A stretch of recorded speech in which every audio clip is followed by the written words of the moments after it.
to iPhone 13 Pro Max and iPhone 13 Pro. Here we're gonna unblock the 13 Pro Max and compare it with 12 Pro Max, which I have here. So let's unbox 13 Pro Max first. So I've got this one in the same golden color which I have here as 12 Pro Max. So you can see it's pretty much similar in terms of color. Let me just take out my iPhone case. You can see I think this one is more golden as compared to this. So let's unbox this 13 Pro Max first. It comes with the typical charging cord, small sticker, and all those stuff, the same case as we had earlier with Pro Max. In terms of size, you can see it's kind of similar sideways. Here, it's a bit. The switch for the SIM card has been moved a bit here. You can figure it out. From the back you can compare. So this one is the new 13 Pro Max, this one is the old one.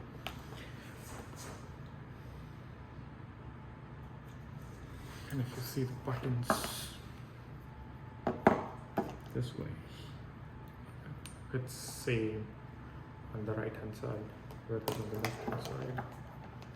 But the SIM card is a bit on the lower end for 13 Pro Max. So let's unbox this first.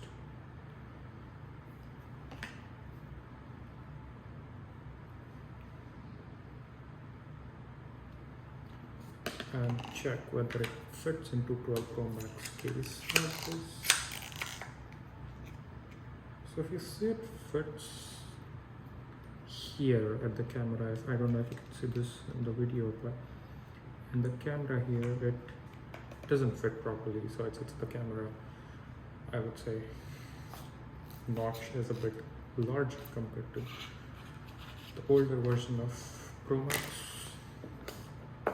Also, if you see, if I keep both of those phones down, this one tilts a bit. So 13 Pro Max camera is a bit protruding. It has an inclination, whereas if you keep this 12 Pro as it is, the camera sticks around. It's a little bit of elevation, but here you can see 13 Pro Max comes a bit on the top. So that's the physical comparison between 12 Pro Max and 13 Pro Max on the iPhone.